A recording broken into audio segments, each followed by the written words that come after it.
এই যে আমরা যে জিনিসটা দেখছি এটার নাম হচ্ছে বাইতলি, আরেকটা নাম হচ্ছে ফটকা, আর এটার আরেকটা নাম আছে, এটা হচ্ছে হাইড্রোস্ট্যাটিক অঙ্গ। তাহলে ফটকা, বাইতলি, হাইড্রোস্ট্যাটিক, আরেকটা নাম আছে, এটার নাম হচ্ছে সন্তরণতলি।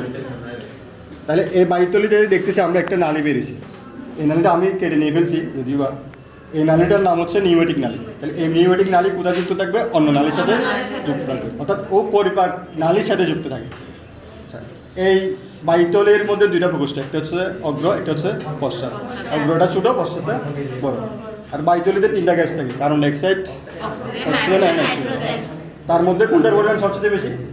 অক্সিজেনের পরিমাণ সবচেয়ে বেশি।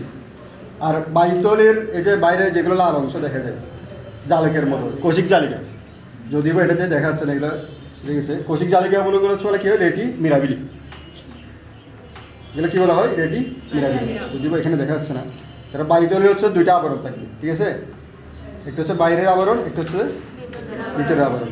তোমরা যদি দেখো এখানে, এই যে এটা একটা আবরণ, একটা আবরণ, তো এই যে স্বচ্ছ একটা আবরণ, তাহলে এটার নাম হচ্ছে টিউনিকা এক্সটার্না। আবার ভিতরে যে সাদা যে আবরণ, বাইরেরটা কিন্তু কী ছিল? স্বচ্ছ ছিল, সাদা, ভিতরেটা সাদা। সাদা আবরণটার নাম হচ্ছে টিউনিকা ইন্টারনা। বাইরেরটা হচ্ছে এক্সটার্না, ভিতরেরটা ইন্টারনা।